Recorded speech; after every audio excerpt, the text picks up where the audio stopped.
अच्छा, अगले कॉलर है हमारे साथ विशाल पांडे। हेलो। जी हाँ भाई। एक ये हदीस है सही मुस्लिम 1745 ए की। तो इसमें लिखा हुआ है कि इट इज़ एक reported on minute, the authority Muslim of साहब। मुस्लिम कौन सी? हाँ, आप खोल लें। हाँ, सही मुस्लिम 1745 1745 ए। ए। हम्म। आप अपनी स्क्रीन पे शेयर कर दें। तो इसमें जैसे लिखा हुआ है कि मतलब कुछ उनके साहबाओं ने पूछा था कि जैसे कि मतलब हम रेड करते थे, नाइट रेड, तो हम्म। उनमें उनके बच्चे मारे जाते थे। तो जी जी। वो पॉलीथीस्ट के बच्चे थे। तो उन्होंने सही। नबी ने वहाँ बोला कि ये मतलब वो उन्हीं में से हैं, they are from one of them. तो ये चीज़ गलत नहीं है?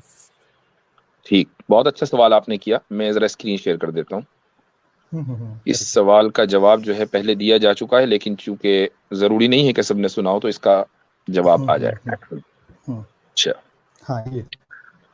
देखें जी। अब यहाँ पर आपने ये हदीस तो देखी, ये है हम्म, वो लफ्ज अरबी में, और इंग्लिश में ये वो लफ्ज है, दे आर फ्रॉम देम। ठीक है। हम्म, अच्छा, आप खुद पढ़ेंगे इंग्लिश में ये चैप्टर हाँ। का नाम? जी। Permissibility of killing women and childrens in night raids so long as it is not done deliberately. So not so done long as it is deliberately. Not done deliberately. हाँ तो हाँ। अगर डेलिबरेटली किया गया तो गलत है, और कोई भी चीज अगर डेलिबरेटली नहीं की गई, बाय हाँ एक्सीडेंट हुई, तो क्या आप हाँ। उसको मोरल ग्राउंड पे जज कर सकते हैं? नहीं, एक्सीडेंट हुई तो नहीं कर सकते। अगर मान ले मैं कार तो चला रहा यही हूँ तो बात गलती हो से, रही है कुछ यहाँ पर, लोग। बाय नहीं नहीं, एक्सीडेंट, मेरी बात। नॉट डन बाय हाँ हाँ। डेलिबरेटली का मतलब यही नहीं हुआ तो कि वो एक्सीडेंटली हो गए। तो उसमें उनको ऐसा नहीं बोलना चाहिए था कि हाँ गलती हो गई हमारी, तो हमें मतलब नहीं ऐसा जो भी था अब अब हमारे इसका हाथ। मैं लेकिन वहां बहुत पे ये लिखना गुड कि दे पॉइंट, आर अब मैं फ्रॉम इसका देम। जवाब दे देता हूँ। अब मैं इसका हाँ जवाब हाँ। दे देता हूँ। इसका जवाब ये है कि सवाल ये किया गया था, चूंकि उस जमाने में दियत का, इस्लाम में दियत का कॉन्सेप्ट है, दियत को कहते हैं ब्लड दियत मनी। क्या है? दियत? बता अच्छा, रहा हूँ, ब्लड मनी। सुन लीजिए पहले जरा सा, मुझे बोलने दें ताकि बीच में जो है इंटरप्शन ना हो। ओके दियत कहते ओके हैं ओके। ब्लड मनी को, कि अगर आपने किसी को गलती से मार दिया या किसी को जानबूझकर भी मारा, और उस मरने वाले के जो रिश्तेदार हैं वो डेथ पेनल्टी का मुतालबा नहीं कर रहे हैं बल्कि ब्लड मनी चाहते हैं, तो कातिल जो है वो ब्लड मनी देगा दोनों सूरतों में। वो जानबूझ के मारे या बाय एक्सीडेंट मारे, बाय एक्सीडेंट में डेथ पेनल्टी नहीं है, सिर्फ ब्लड मनी है।